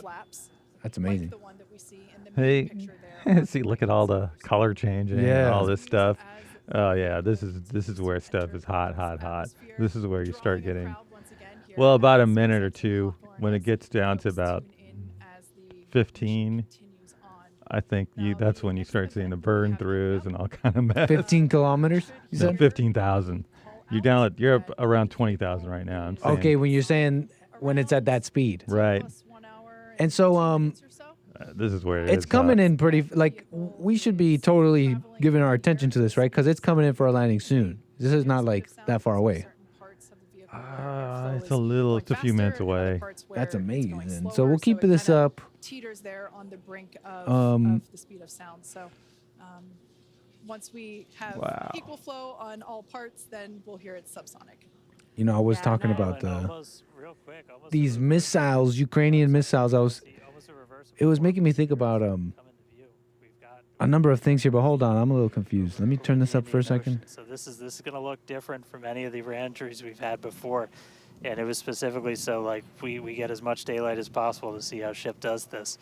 Yeah, it's got daylight this Over to time. you, Jesse. Sorry. 18,000 kilometers. We're nearing that 15 way faster Point out than I We're thought. getting a lot clearer view of the Earth in the background with the different There temperatures it that is, we're the Earth. seeing with the different colors Wow. Going back to of that daytime. plasma around the It's ship, amazing. which is really, really cool to see. Wow. Again, we are pushing the limits of ship today, but so far everything is looking pretty nominal. We'll see how the next few minutes goes. Yeah, like we've said before, don't be surprised if this is not entirely smooth sailing all the way down to the ocean surface. Yeah, this might not make Similar it. to Flight 5, we are targeting the same Cancel I those think words, those women. those Indian tiles Ocean, missing that they but took we are off, not maybe just too much. It just gets expecting too to hot. recover the vehicle. They're really But thinking it's it might looking be like on. it's looking all right so far. I mean, so maybe. far are looking pretty good. We're not seeing Cancel any those burn words, through. women. There's those flaps again, in that Is that engine area, damage? which Or is that just how it No, looks? no, there's no damage. Not yet. That's great news for us for now. Again, the next few minutes could change as we continuously push those limits. Yeah, You'll see once it's kind of Wow. slowing down we faster and slow faster. down 16,000. a Look, little it's at bit, 15,000 now, once we're Bill. subsonic, essentially. What you were Right, saying. it's slowing down About faster and faster. You 200 notice? kilometers Yeah, way per faster because now we're at 55 kilometers. Yep. That's when we're gonna So this landing or splashdown, and get that more aggressive angle. we might be seeing it here shortly, We're just folks. belly flop Thanks for right tuning under in. the water, pretty much that position. But if we're going to be able to do return to launch sites, we're going to want to be able to fly with a little bit more of an angle of attack, get you a little bit more range, as you're coming through. And so this'll be just a test to see quite how far can we push it. And obviously we're going to do these kind of tests way out here in super remote areas before you ever try to bring a ship back to a place like Starbase. Starship remains on a good entry trajectory. External temperatures are coming down. All right, great news there. That tells us that we are I don't know about external temperatures phase. coming down yet. There's still more atmosphere to go, huh? Well, it's just that the air is thicker now than it was earlier. So even though it may be temperatures going down, what's there, you know, there's a little bit of burning through. Oh, it really? Looks like, I think. Coming See in, the middle this one? is very different. Yeah. Where we had Up at the tip, nighttime. the front tip. Oh, yeah. The middle, on the left, the middle feed. We've got daylight. It is Yeah. There seems to be some kind of ember that's growing. Right, that's burning through, I think. Oh, pretty cool no. to see this. Yeah, and it might not seem like it makes a huge difference, but we do get a little bit more light on ship as well for the camera views that we have, which is very beneficial Nice for to us see it to over the visually see in the daytime. Yeah. try and correlate that to any of the And see, sensors. it's got kind of a purple look to it. I think I'm looking at the flaps that I could see seem to have a bit of a purple hue to them. On the back side of them, that's because they're pretty hot. Oh, right there. Yeah, for that's example. because it's actually pretty hot. Yeah. I mean, that's how. Yeah, that's how. Like when you it's get a like knife, 500 degrees or something like that. Yeah, you put a knife to metal. You put a metal knife to some open flame. You know, you start getting all sorts of funky colors. Well, this is stainless steel, and stainless steel starts getting this. Essentially getting them primed to turn on. We're It starts getting this purple, those and 3 center I forgot engines. that there's Blades, depends bud. on the temperature. Flip, Huh? and then a landing Blades, burn, bud. So we'll Blades. come down kind of in that Wings. slightly pointed down Yeah. belly But they're not flop and then wings. fire off those engines. They're kind of wings. flip us around I don't know what they and call then do them. that final landing They're burn. That should be fins. coming up Fins. just I think a they little call them over fins. just under 5 minutes from now. And then hopefully we start hearing some See, 5 minutes. some call outs on transonic How and fast is it subsonic going as down? we slow down. Again, 8,000. once Slowed you down hear quite a Starship bit. as subsonic, 43 keep kilometers. a close All eye right, on the I think flaps. it's all right, They're man. going to be working overtime essentially to maintain Not that control of 8,000's the that ship slow, as we get a little more aggressive with this. Whoa, look. So that's that We could can possibly see on that fire we maybe. are beginning. Starship has passed maximum entry dynamic pressure. Wow. All right, Now great it's- call out there. But we can see on this view here that we do have some heating there on that looks like one red of the hot. forward flaps on Starship. This is It's looking to be like expected. We knew Burn that through. the vehicle Darn. would perform differently than what we had seen on Flight 5. This Wow, is but we actually didn't have really it on- good data because it tells us what parts of the vehicle at this, what will soon be a higher angle of attack once we drop down below the speed of sound. We'll have a higher angle of attack, meaning we're going to be flying nose down. 30 basically. kilometers. So yeah, this is good news, but we can actually, looks like that heating What's is its starting speed to at now? cool off there. 5,000 just under Yeah, it's a 5,000 little now. burn. 4,600.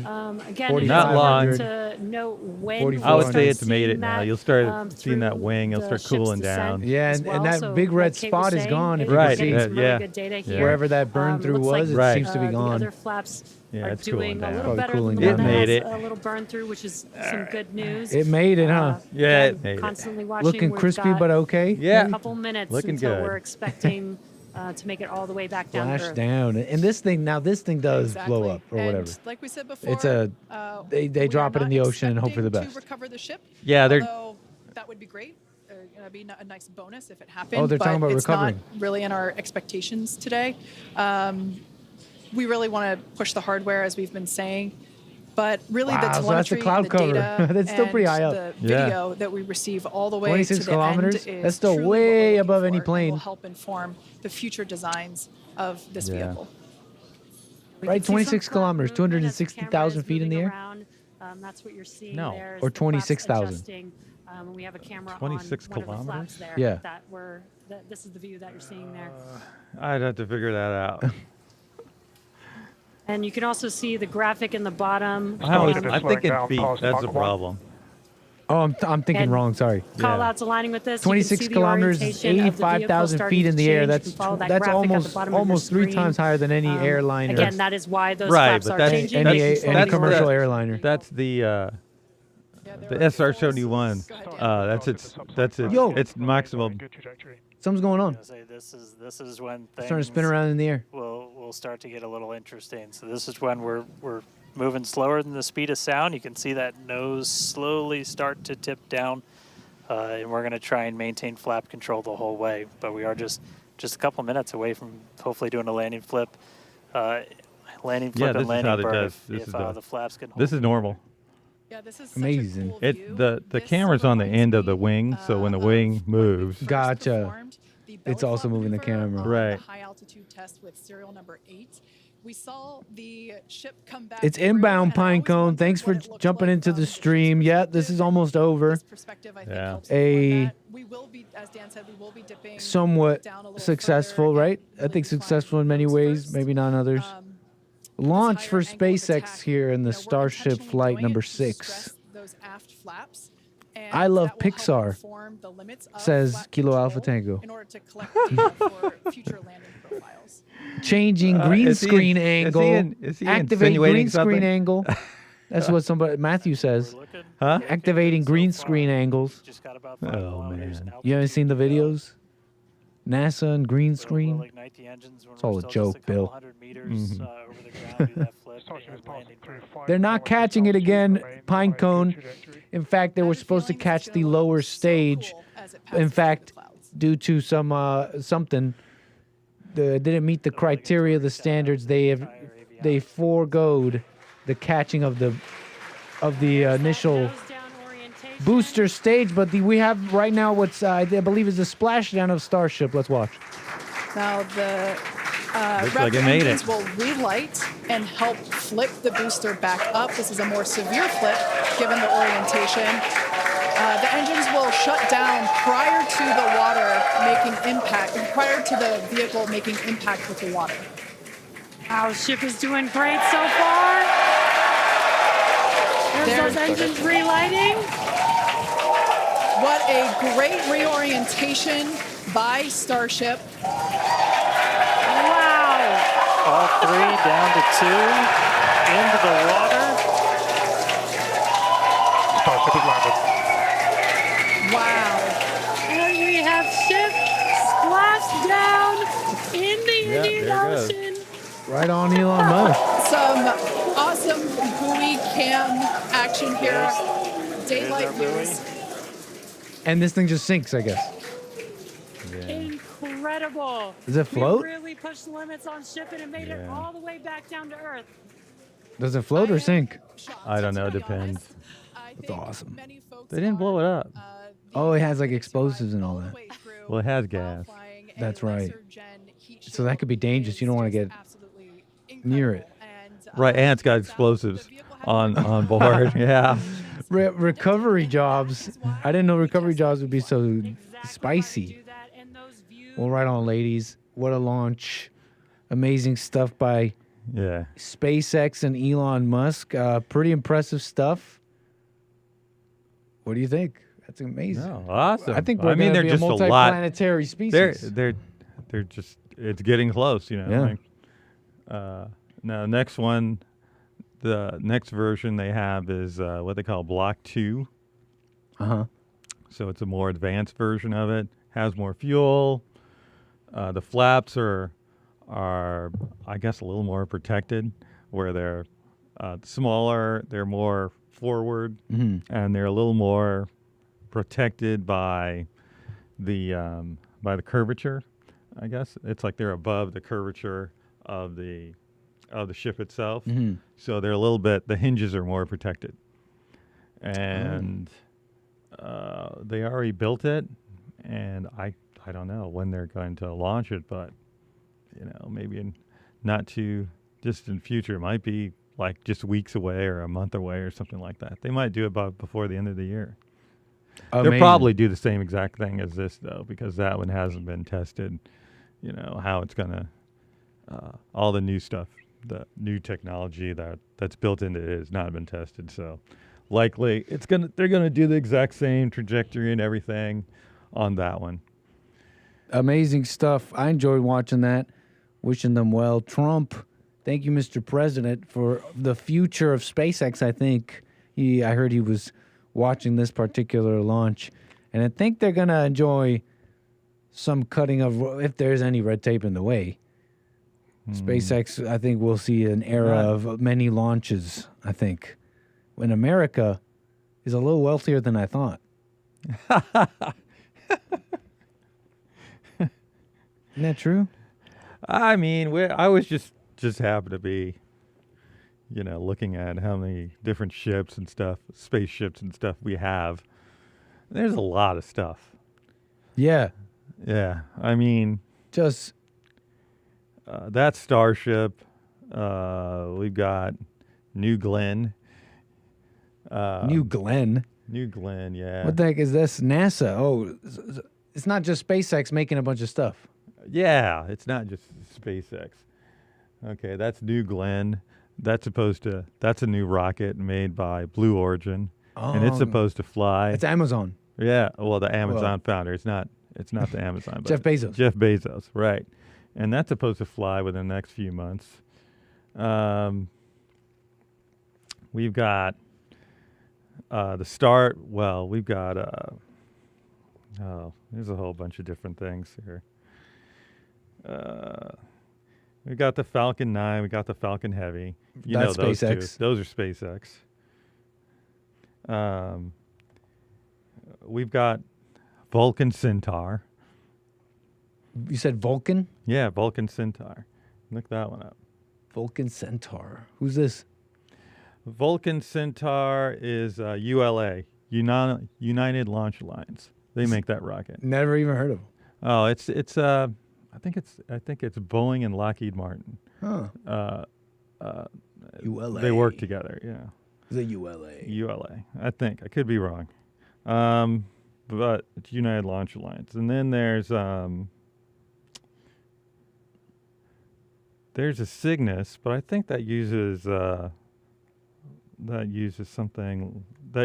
other United Launch Alliance rocket. The other rocket is the Neutron. Neutron is another rocket that's new, that's supposedly going to be flying late next year. Wow. And it's reusable. It's kind of a competitor to the Falcon 9, with what it can do. We're talking we're talking about it's a new carbon, era. It's a carbon fiber rocket. But it's a competitor to the Falcon 9, not a competitor to the Starship. Yeah. But it's a nice design. It's a carbon fiber rocket. The whole rocket is pretty much carbon fiber. Wow. I mean, not the engines, but the skin of the rocket, most of the rocket's carbon fiber. And it's lightweight. The first stage is reusable. The first stage is reusable. It comes back and lands just like SpaceX. Incredible rocket. And the New Glenn, the first stage, same thing, comes back and lands. But the Neutron also has like a carbon fiber fairing, and the fairing isn't lost and doesn't have to be recovered. It like stays with the ship. It's like it opens up. The thing that covers like the payload or upper stages. Right. It just opens up. I don't know if it's worth it though. But it simplifies things. These things are all like a compromise in a way. And then we also have the SLS, so the Space Launch System. SLS. That one's a classic. Right, the classic. This is the classic SLS. Right, the classic, exactly. I'm a classic, totally man. non-reusable. Just blow that thing up. Right. Throw it on up, let it fall. Right. But it's working. Man. They've had a lot of problems with it. So it's just kind of, we've got a lot of rockets. That's a lot of new stuff coming, and a lot of stuff that's been made obsolete. by SpaceX, really. It's made a lot of this stuff that's been around for a long time obsolete. Is there any country even close to that? No, China's working. China and Russia, but They got rockets going. China is trying to do a lot of stuff. Of But course. it seems like we got multiple companies. Is that why America feels like they got a lot of swing around in the world stage, and they're like putting missiles wherever they want? We'll put them on Ukraine. We'll put them in Israel. We don't care. NATO's Probably part of it. No, NATO's going wherever we want, and we don't care. Right. It feels like there's a lot of wealth still, despite the DEI and the civil, in fighting and what happened 2020. I don't know. I have no clue. I wouldn't dare say anything happened 2020. But yeah, all that. 2020. There was an election. I heard. Oh, I don't know anything about that. But look, the point is, everything looks a little funny with that, but whatever. Yeah, there's a lot of wealth, seemingly, huh? Yeah. It's just there's a lot of stuff. Yeah, there's just a lot of stuff. It's and we could go. There's other stuff that's kind of really interesting too. Even beyond that, there's like the different vehicles they have. We have, the Starliner. Remember the one that went up, recently to the space station. Yes, and they had issues. Yeah, they had issues, and Those it people went back couldn't with come back nobody. down. Yeah, it went back down by itself without the crew. And this is a vehicle that has to be brought up by something else. Right. Like so I think they use some like of a the Vulcan. various. I think they use a Vulcan Centaur to send it up. Gotcha. That's amazing, man. I mean, all this stuff. Right. All this stuff. Yeah. I mean, all these things you're describing. What you're describing again. Back to these possibilities. Wait and see attitude on all this. But back to it brings us back to these possibilities that keep coming up. No, like a new era of industry with a bunch of competing companies trying to make launching things a viable business where you have multiple things in orbit, blah, blah, blah. Like that's a new advent. Like, so that's on that end. The advent of a new era of government and governance. This is just possibilities. These are just possibilities. Yeah. A new era of a different Overton window in America, for example, meaning the Overton window is what some people describe, is a term some people use to describe the acceptable window of discourse in a society, in America, right? You could talk about these things in the Overton window, but once you go outside of it, you're a racist or you're just radical or you're right-wing extremist. Like, that's just too far. You can't talk about that. With Trump and Elon and all that, they've moved that Overton window over where now you got liberals saying, well, yeah, but we have to have borders. Well, you understand? Well, yeah, but this Overton window is while this administration is in power, basically. Maybe. Right. The influence of these kinds of guys goes beyond. Right, it does. It reverberates waves in the culture. We'll see. Right. I'm not saying it's in stone either. These are the possibilities. I'm laying them out for you. Right. I mean, honestly, unless they go after some of these people who have been doing some of the stuff that they've been doing, and get some of these organizations. Yep. And stop, the people who have been do something about the people who have been doing, was it lawfare, right, and stuff like that. That's just absolutely ridiculous. We could just have this kind of stuff come back. It'll just be like, oh, when these guys come back in power, and then they try to do the same thing basically. And at some point, you also possibly get this can make the people on our side more radical, actually. Right. Over time, they just get pissed off, Yeah, and yeah. people get pissed off, and they start coming up with solutions. Radical solutions. They start coming up with radical solutions, and so the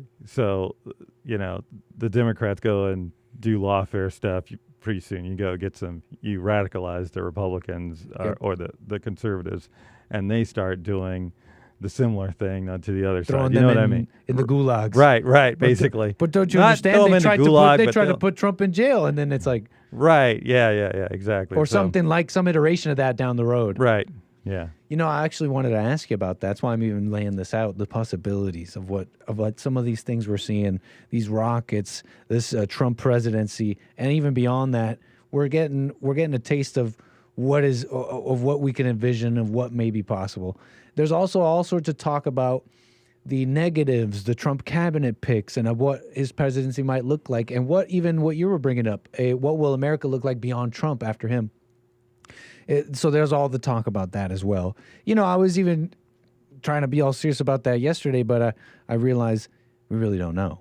It's a wait and see type thing. There's people saying, and I wanted to ask you about this a little bit about what's reasonable in terms of governing and some of the things being talked about, like immigration and all that. I wanted to bring it from the multiplanetary back down to America for a moment.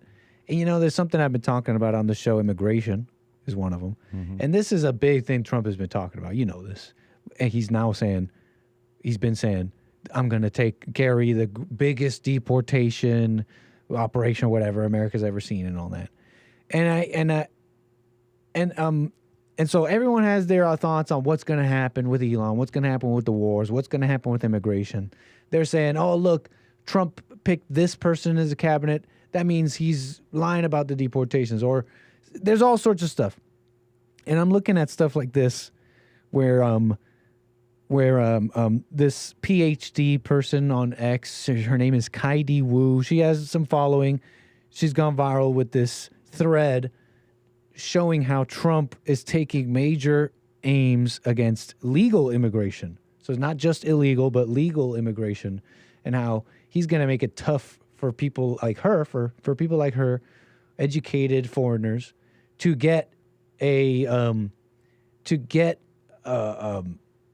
citizenship. She's lamenting how she won't be able to obtain citizenship until middle age, and so I'm showing this to the people, for those who are maybe concerned that Trump's words on immigration won't be that tough. I really don't know how it's going to be. I have a wait and see attitude on this as well. I'm happy with the vote on Trump. I think his personality is going to have an effect on more stuff than anything else. Yeah. But on this, I know I'm rambling a bunch.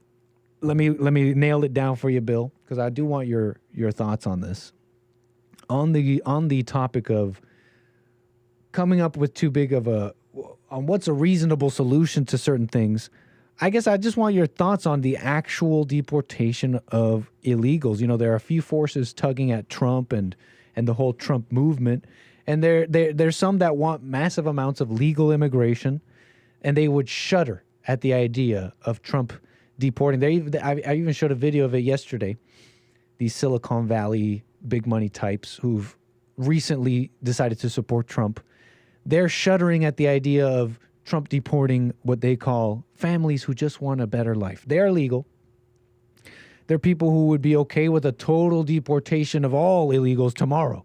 And they wouldn't care if there was wall-to-wall coverage of families being taken out and taken out of the country. I guess, what are your actual thoughts on what is reasonable to expect to happen, and what would you like to see happen with all that? Because I wonder myself if a total deportation of everything is possible, if it's ridiculous. If you ask me, maybe I'm a radical. Tell me what you think. I think it's not only reasonable, but maybe unlikely in some aspects, considering the type of people that are in America. I don't think a lot of people would like that, even Trump's own supporters. But I think it would only be a positive eventually for America. And I'm talking about massive deportation that would look pretty bad. I'm okay with it. I don't know what you think. I think deporting the criminals is going to be easy. Mm-hmm. Okay. That's for sure. Okay, and that's what his nominee, I forgot what his name is, was basically talking about. He's just going to get anybody who's, you're illegal and then you break the law, you're gone, So that's easy. Then we've got like people who are on welfare and stuff like that who are illegal.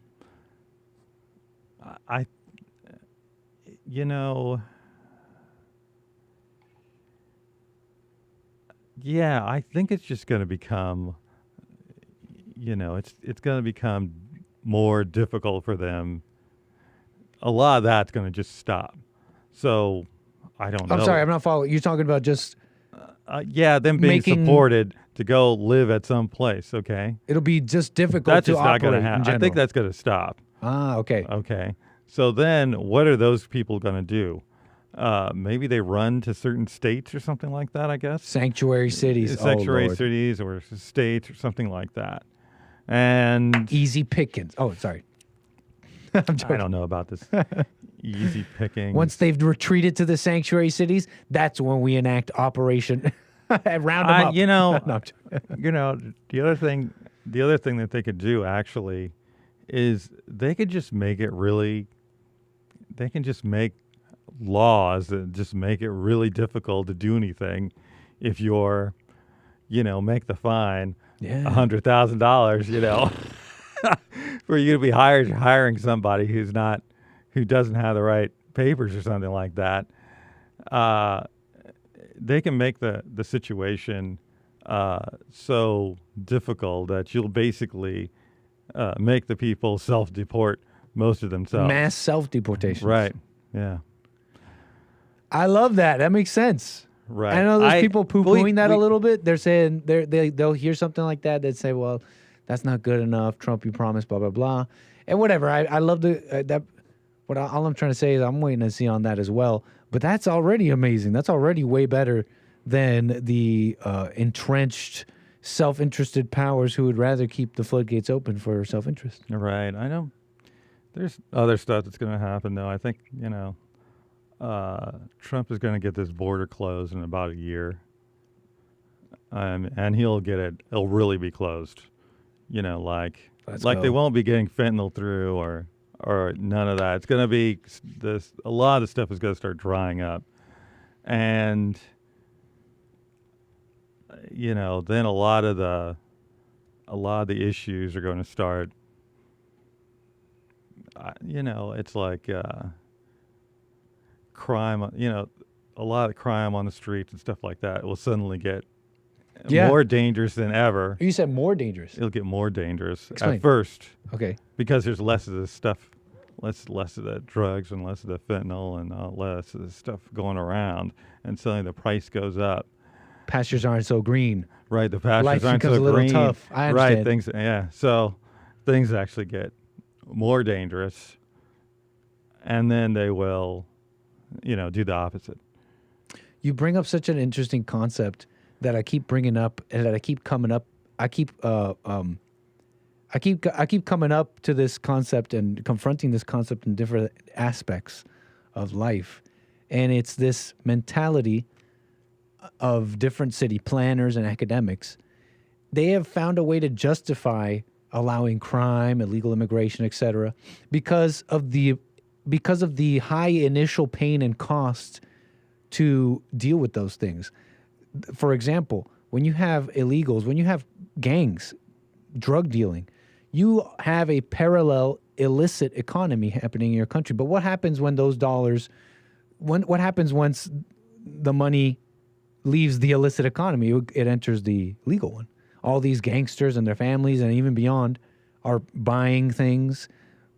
They're purchasing food, things they need. And it's all adding to the economy. And so what academics, what they say, and theories on city planning and all this, they have concluded that you can't get rid of a criminal element too quickly, for example, because it would be too destabilizing to an economy.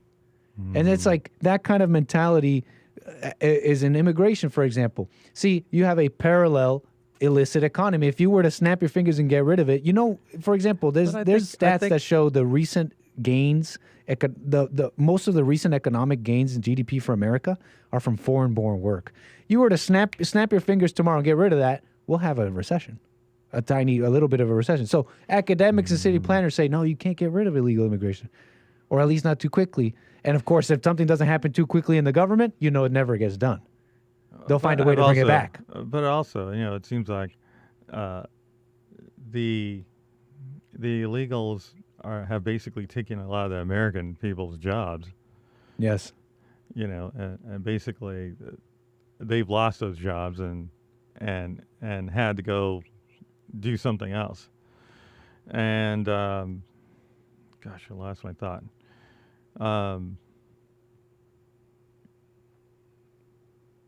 Something. That to take that and do.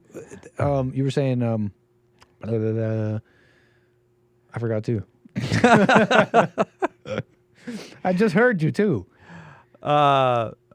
Like 90,000 people are dying per year of fentanyl.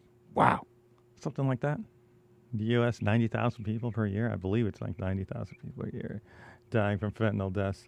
So, and then I heard something like drug dealer. Yeah. Well, another That's weird, from the National Institute of Drug Abuse. Right, and then there's another statistic that I heard was each drug dealer, an average of 450 people or something like 400 people die from there. The average drug dealer, his product kills 450 people or something like that. Yeah, it's something right. That's ridiculous. That's why I was so sick. And it was awesome how the media called it dark and scary when Trump was like, You're a drug dealer bringing fentanyl over the border. And I'm paraphrasing, I forget exactly, but something about like giving you the death penalty. Right. It's like, yes. Yes. And they were like, a dark America looms or something like that. Those were their headlines. Right. The poor drug dealers. Look. Yeah.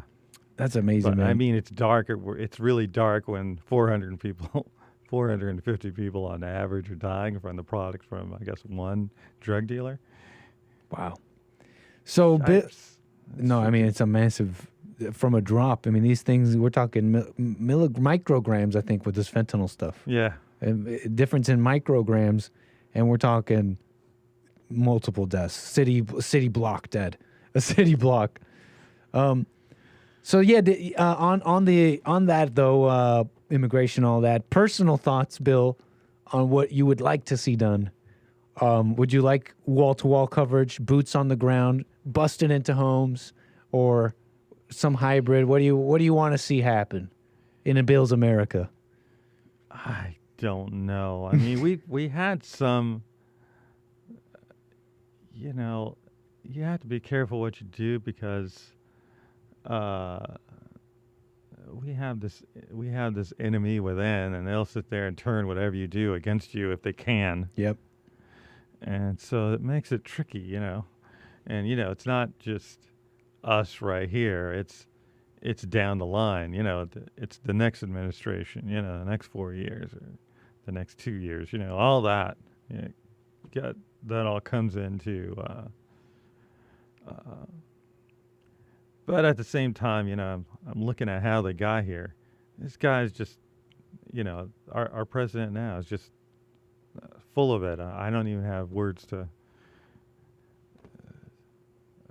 I don't even have words to say about it. Nothing that should be said on air. Seriously. I see Biden as this figurehead of this. I heard O'Reilly calling him the worst president ever. All time, huh? Bill O'Reilly? Yeah. That's amazing. I believe it. And he's written books about the president. Yeah. It's a tall order. Or a low order. A low order. Right. That's amazing. I see him as like a figurehead of this order that's trying to hold on to power that has basically been ousted. Was attempted in 2016, but it looks like with this definite win with Trump, an ousting of this amorphous order that I haven't quite put my finger on yet. But it has to do with these old names and these old families, Bidens, the Clintons, State Department goes back. Anyways, now I'm rambling about something I don't know. Listen, what are we going to say? Mm-hmm. I was going to show you nothing else. That's pretty much it. You should look that statistic about people dying from drug dealers. Any drug dealer. I don't know how to look it up though. How many people die from each drug dealer? I don't know. Oh yeah, how many? Yeah, how many people does one drug dealer kill? Yeah, with his does product. one fentanyl drug dealer kill? With his product, something like that. Maybe that's the way to word it. Nah. You know who I'll ask? Who? ChatGPT. How many people? You sure you'll get a right answer for ChatGPT? I'll ask it for a source. How many people statistically does one fentanyl dealer kill down the road? Maybe Die from their product or something like that. I don't know if you could say kill. with their product. Okay. Does their product kill? Yeah. Okay. We're getting it. It's thinking. With their product. Estimating the number of people a single fentanyl dealer statistically kills is difficult, but it looks like ChatGPT is trying anyways. While an exact statistical death toll varies, it basically has no answer. 500,000. If a dealer distributes fentanyl to multiple users, even a small error in mixing, it has no answer. It basically has no answer. Bill, man, I enjoyed today's stream and show. I love having you on, man. Anything else you want to talk about and all that while we wrap it up? Those are all the super chats. Lin Yan Chin, man, thank you for the super chat. Says, this is the beauty of God's white baby engineers. He's talking about the rockets and all this. This is the beauty of God's white baby engineers. They said they exist to enhance ambient quality of life via optimizing resource use and exploring new resources to capitalize on their innovation power. That's incredible. I agree. White baby engineers. We need more white baby engineers. Lin Yan Chin with another one says, I waste money on you. He must be talking about my horrible retelling of his super chats. He says, I waste money on you, but you should know immigration is an attack on the host nation and theft called brain drain. That is for from sure. the alien nations, period. Right, it is. And it's costing us money. The money goes over back to their country and all that too. And then they're trying to get them to vote. You know, that's what the Democrats were doing. You know, the lawless Democrats. They want new voters. So something has to be done about it because they know the Democrats are going to, they know the new people from other countries, you know, are going to vote for Democrats. Yep. You know. And, you know, us over here, we're not going to vote for them because we know how bad they are. Right. You know. But I guess to the Democrats, it's just, well, they needed more followers. Maybe this was Biden trying to make up for the fact that he had basically the election was altered. Right. And so he needed to go and get some extra people in so that doesn't look so bad. So it doesn't look like what it is. Well, it's something if you look. Sorry, at Biden. Have you seen the graphs? Yeah, because the people voting, the number of people voting has taken a dive. Have you seen this graph, Bill? Oh my gosh, here it is. This is U.S. presidential election popular vote, Democrats versus Republicans in the millions. It's a bar graph. And as you can see, 2012, you see the blue bar. Yeah, so what's the difference? Well, look, it's 2012. Look, 2016, 2020, you got a sudden. Just, this is the blue bar for Democrats. Just it's all the way up here. And then in 2024, it's suddenly back to following this trend that it was doing in 2012 and 2016. This 2020 is just a massive outlier. I mean, it's just a lot of people came out to vote for Biden, man. That's what happened. They loved him and they came out to vote for him. Maybe, but right. It's suspect. Totally. It's totally freaking suspect, man. I don't even know what you're talking about. Yeah, and they wouldn't let him truly check if it was true or not, All I mean, so here we go. Simply asking the question was evil. Right, exactly. Well, Bill, Unbelievable. anything else you want to say before we close out the show here? No, I mean, we were just, what did we do? We talked about all this rocket stuff. We hit the rocket stuff. We hit the rockets and the super chats, the calls. Rocket engines, and I think we went as far as with our rockets as far as we can go, I guess. There's too much stuff. It really is. But I feel like we also got in a bunch of little things all around it, too. Yeah. We got to hit on a bunch of things there. Yeah. Well, I had a lot of fun. I hope we could do this again. All right. All right. That's it from me, folks, and from Bill. A pleasure as always. Let me say, hold on. Let me just hyperdeck. Boom. Bada bing, bada boom. Folks, that's it from the Anchor Baby. Hope you enjoyed today's show. Take care. I'll see y'all tomorrow for Wednesday. Another beautiful Wednesday with the American Anchor Baby. But that's it from me, and that's it from Bill. Take care, y'all. Enjoy the rest of your Tuesday. See you tomorrow for Manhood Hour on the JLP show, the rest of the Bond Network, and more American Anchor Baby. All right, y'all. Take care.